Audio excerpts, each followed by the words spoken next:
सीधे आज के इस अहम विश्लेषण पर आते हैं। आज हम उन बेहद जटिल और सच कहें तो दिल दहला देने वाली घटनाओं की कड़ी को समझने जा रहे हैं, जिन्होंने 1984 में भारत की दिशा ही बदल दी। ये एक ऐसा साल था जिसके गहरे जख्म समाज में आज भी महसूस किए जाते हैं, और इस पूरे घटनाक्रम की असल तस्वीर को समझना इतिहास के नजरिए से बहुत जरूरी है।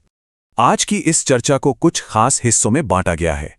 सबसे पहले 1984 तक पहुंचने का सफर, फिर ऑपरेशन ब्लू स्टार, इसकी मानवीय कीमत, यूके का कनेक्शन, हत्या और दंगे, और आखिर में इसके परिणाम और विरासत। तो चलिए शुरू करते हैं पहले हिस्से से, 1984 की ओर बढ़ता रास्ता। आखिर वो कौन सी भू राजनीतिक नींव थी जिसने इस टकराव का मंच तैयार किया? अब इस दुखद चरम सीमा को समझने के लिए हमें थोड़ा पीछे 1973 के आनंदपुर साहेब प्रस्ताव पर जाना होगा। शुरुआत में यह महज राज्य के लिए ज्यादा राजनीतिक स्वायत्तता की मांग थी, लेकिन ध्यान देने वाली बात यह है कि 1970 के दशक के अंत और 80 के दशक तक आते आते जरनैल सिंह भिंडरावाले जैसे नेताओं के प्रभाव में इसी आंदोलन ने एक उग्र और सशस्त्र रूप ले लिया। ये टाइमलाइन देखिए, इससे साफ समझ आता है कि तनाव कैसे बढ़ा। जब सरकार ने स्वायत्तता की मांगों को खारिज कर दिया और पुलिस की सख्त कार्रवाई शुरू हुई, तो माहौल और भी अस्थिर हो गया। 1982 में धर्मयुद्ध मोर्चा शुरू हुआ और 1983 के अंत तक आते आते हिंसा इतनी भड़क गई कि आखिरकार राष्ट्रपति शासन लगाना पड़ा। और यही सब सीधा जाके जुड़ता है जून 1984 के सैन्य हस्तक्षेप से। यहीं से हम अपने दूसरे भाग पर आते हैं, ऑपरेशन ब्लू स्टार, यानी वो सीधा सैन्य टकराव। इस तनाव ने बहुत जल्द एक भयानक रूप ले लिया। 1 जून को सेना के स्नाइपर्स की फायरिंग शुरू हुई। 3 जून तक पूरे पंजाब में कर्फ्यू था। सारे संचार माध्यम काट दिए गए थे और लगभग 1 लाख जवानों की तैनाती हो चुकी थी। अब सबसे खौफनाक बात क्या थी? उसी समय वहां गुरु अर्जन देव जी का शहीदी दिवस मनाया जा रहा था, और इसके चलते हजारों निर्दोष श्रद्धालु अचानक इस सैन्य घेरे के बीचों बीच फंस गए। और फिर जब सेना के टैंक परिसर में घुसे तो तबाही का वो मंजर शब्दों में बयां करना मुश्किल है। भारी तोपखाने और हाई एक्सप्लोजिव गोलों ने सिख धर्म के सबसे पवित्र और ऐतिहासिक स्थलों को बुरी तरह तहस नहस कर दिया। सिखों का सर्वोच्च तख्त, अकाल तख्त, मलबे में तब्दील हो गया। अनमोल ऐतिहासिक दस्तावेजों से भरी सिख रेफरेंस लाइब्रेरी जलकर खाक हो गई, और खुद स्वर्ण मंदिर की दीवारों पर गोलियों के 300 से ज्यादा निशान छप गए। इस पूरी अफरा तफरी में असल नुकसान कितना हुआ, इसे लेकर आज भी बहुत धुंधलापन है। इन आंकड़ों को ही देख लीजिए। भारत सरकार का आधिकारिक श्वेत पत्र कहता है कि 493 जानें गईं, लेकिन वहीं स्वतंत्र पत्रकारों और चश्मदीदों के अनुमान इस संख्या को हजारों में बताते हैं। ये भारी अंतर हमें बताता है कि उस समय सूचनाओं पर कितनी कड़ी पाबंदी थी। अब बढ़ते हैं तीसरे भाग की तरफ, मानवीय कीमत। इन सैन्य रणनीतियों के पीछे जो दर्दनाक वास्तविकता छिपी थी। बड़े बड़े दावों और सैन्य आंकड़ों के पीछे आम लोगों की जो हालत थी, वो रोंगटे खड़े कर देने वाली है। जून की उस चिलचिलाती गर्मी में बिजली और पानी की सप्लाई पूरी तरह काट दी गई थी। एसजीपीसी सचिव भान सिंह का ये बयान देखिए। उन्होंने बताया कि प्यास से बेहाल लोगों को अपनी जान बचाने के लिए अपने पसीने से भीगे कपड़े निचोड़कर पीने पड़े थे। ये वाकई बेहद अमानवीय था। और ये घटना तो एक और भी खौफनाक सच सामने लाती है।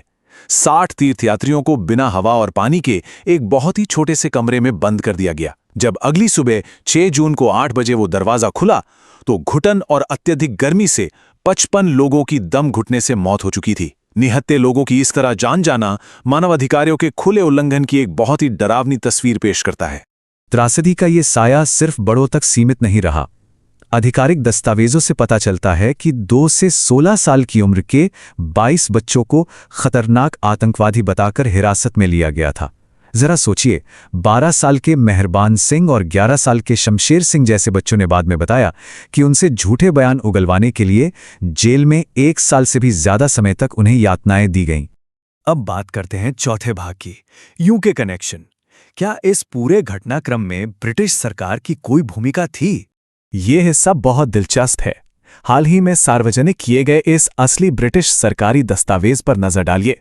ये रिपोर्ट इस बात की पक्की पुष्टि करती है कि भारत के तत्काल अनुरोध पर फरवरी 1984 में एक ब्रिटिश सैन्य विशेषज्ञ ने आकस्मिक सलाह देने के लिए भारत का दौरा किया था। लेकिन जो सलाह दी गई और जो असल में हुआ उसमें जमीन आसमान का फर्क था। यूके के विशेषज्ञ ने सलाह दी थी कि कम से कम नुकसान के लिए हेलीकॉप्टरों से अचानक हमला किया जाए, जबकि इसके उलट भारतीय सेना ने बिना किसी सरप्राइज के सीधे टैंकों और भारी तोपखानों के साथ सीधा जमीनी हमला किया। तो कुल मिलाके इन सार्वजनिक फाइलों के निष्पक्ष विश्लेषण से ये बात बिल्कुल साफ हो जाती है कि ब्रिटेन की ओर से कोई लगातार सैन्य मदद, हथियार या ट्रेनिंग नहीं दी गई थी। उनकी वो सलाह सिर्फ एक बार की कई चर्चा थी, जिसका असल ऑपरेशन पर कोई खास असर नहीं दिखा। चलिए अब 5वें भाग पर चलते हैं, हत्या और दंगे, वो विनाशकारी प्रतिशोध जिसने पूरे देश को झकझोर दिया। ठीक 4 महीने बाद 31 अक्टूबर 1984 को प्रधानमंत्री इंदिरा गांधी की उनके ही 2 सिख अंगरक्षकों ने हत्या कर दी, और इसके तुरंत बाद प्रतिशोध की एक ऐसी भयानक आग भड़की जिसने पूरे भारत को, खासकर राजधानी दिल्ली को अपनी चपेट में ले लिया। सिख समुदाय के खिलाफ सुनियोजित कत्लेआम की जो डरावनी श्रृंखला शुरू हुई वो अगले कई दिनों तक बेरोक-टोक चलती रही। जान माल का नुकसान किस पैमाने पर हुआ, ये इन 2 अलग अलग अनुमानों से ही समझा जा सकता है। सरकार के मुताबिक लगभग 3,350 मौतें हुईं, लेकिन आज़ाद जांचकर्ताओं का आंकड़ा 17,000 तक जाता है। ये विशाल अंतर ही अपने आप में चीख कर बताता है कि सड़कों पर कत्लेआम, आगजनी और क्रूरता का स्तर क्या रहा होगा। बाद में आई कई मानवाधिकार रिपोर्टों और जांच समितियों ने एक बेहद खौफनाक सच उजागर किया। ये कोई अचानक भड़के हुए दंगे नहीं थे, ये पूरी तरह से सुनियोजित नरसंहार था। भीड़ के हाथों में लोहे की छड़ें और ज्वलनशील पदार्थ थे। सिख घरों को चुन चुन के निशाना बनाने के लिए बाकायदा वोटर लिस्ट का इस्तेमाल किया गया। और सबसे शर्मनाक बात, इस पूरी हिंसा में पुलिस मूक दर्शक बनी रही और सत्ताधारी राजनीतिक अधिकारियों की मिलीभगत साफ नजर आई। और आखिर में छठा भाग, परिणाम और विरासत, वो गहरे घाव जो आज भी न्याय का इंतजार कर रहे हैं। 50,000 ये महज एक संख्या नहीं है, ये उन सिखों की चौंका देने वाली तादाद है जो रातों रात बेघर हो गए। हिंसा की उस अंधी आंधी में उनके घर, मोहल्ले, व्यापार सब कुछ जलाकर राख कर दिया गया। उन्हें अपने ही देश के अंदर शरणार्थियों की तरह रहने पर मजबूर होना पड़ा। ऐसे में एक बहुत ही गंभीर सवाल खड़ा होता है, जब इस तरह की राजनीतिक हिंसा करने वाले बिना किसी सजा के बच निकलते हैं, तो क्या एक टूटा हुआ समाज दशकों बाद भी कभी सच में दोबारा खड़ा हो सकता है? इस बात पर गौर कीजिए कि इन दंगों के लिए पहली बड़ी सजा घटना के पूरे 34 साल बाद 2018 में जाकर मिली। ये इतिहास आज भी सच्चाई और जवाबदेही की बहुत गहरी मांग करता है। इस पूरी त्रासदी के निष्पक्ष तथ्यों को समझकर ही हम ये तय कर सकते हैं कि भविष्य में ऐसे घाव दोबारा न मिले। आज के इस विश्लेषण का हिस्सा बनने के लिए धन्यवाद।